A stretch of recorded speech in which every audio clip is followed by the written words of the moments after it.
যুক্তরাজ্যে নির্বাচনে নিরঙ্কুশ জয় পাওয়া লেবার পার্টির নেতা কিয়ার স্টারমারকে প্রধানমন্ত্রী হিসেবে নিয়োগ দিয়েছেন ব্রিটেনের রাজা।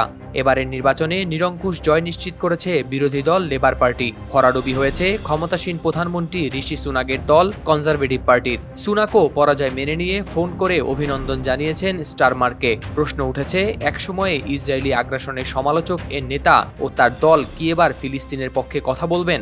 সে উত্তর জানার আগে জেনে নেই ক্ষমতায় আসার জন্য ফিলিস্তিন ও ইসরায়েল নিয়ে কি বলেছিলেন এই স্টারমার। বাংলাদেশ নিয়েই বা তার ধারণা কি? ভোটের মাঠে লেবার পার্টির সারা জাগানো সাফল্যের এই নায়ক কিয়ার স্টারমার গত অক্টোবরে গাজায় ইসরায়েলি অভিযানকে করেছিলেন সমর্থন। তার এই সিদ্ধান্তে ক্ষুব্ধ হয়েছিল অনেক ফিলিস্তিনপন্থী ভোটার। যুদ্ধবিরতির আহ্বান জানানো লেবার পার্টির বহু সাংসদের বিদ্রোহের মুখেও পড়েছিলেন তিনি। তবে গাজা ইস্যুতে সম্প্রতি স্টারমারকে দেখা যায় সুর বদলাতে। চলতি বছরের ফেব্রুয়ারি মাসে তিনি ডাক দিয়েছিলেন এমন যুদ্ধবিরতির যা স্থায়ী হবে। জোর দিয়ে বলেছিলেন এখন এটাই হওয়া উচিত। গত মার্চে ইউগভের এক জনমত জরিপে দেখা যায় যুক্তরাজ্যের 52% মানুষ মনে করেন ইসরায়েল গাজার বিষয়টা সঠিকভাবে পরিচালনা করছেন না স্টারমার। এদিকে সম্প্রতি সংবাদ মাধ্যম দ্য সান আয়োজিত এক বিতর্ক অনুষ্ঠানে কনজারভেটিভ সরকারের রুয়ান্ডা অভিবাসী প্রত্যাবাসন প্রকল্পের সমালোচনা করতে গিয়ে স্টারমার বলেন, বাংলাদেশের মতো দেশগুলো থেকে যেসব মানুষ আসছেন তাদের ফেরত পাঠানো হচ্ছে না। স্টারমারের এমন মন্তব্যে ক্ষোভে ফেটে পড়ে যুক্তরাজ্যের বাংলাদেশি সম্প্রদায়। এক্ষেত্রে জানানো হয় তীব্র প্রতিবাদও। পরবর্তীতে তুমুল সমালোচনার জেরে সুর নরম করে স্টারমার বলেন,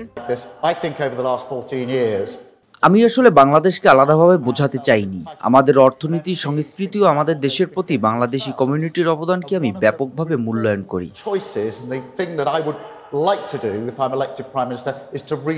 61 বছর বয়সী স্টারমারের জন্ম রাজধানী লন্ডনে।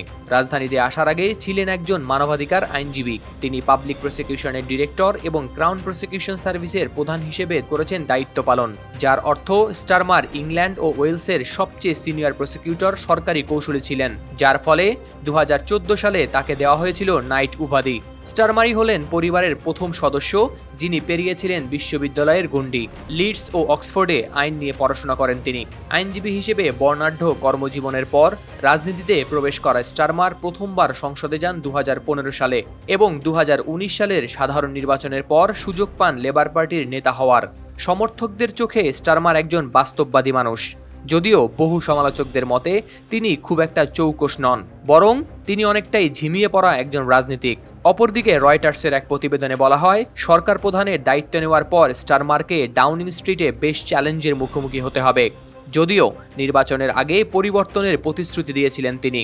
সেক্ষেত্রে ক্ষমতায় আসার পরেই দেখা যাবে তার কতটুকু বাস্তবায়ন করতে পারেন তিনি।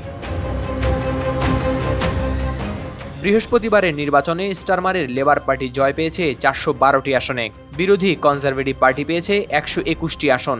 যুক্তরাজ্যে সংখ্যাগরিষ্ঠতার জন্য কোনো দলের প্রয়োজন হয় 326 আসন। এই নির্বাচনের মধ্য দিয়ে 2010 সালের পর ডাউনিং স্ট্রিটে আবারও আসছেন একজন লেবার প্রধানমন্ত্রী।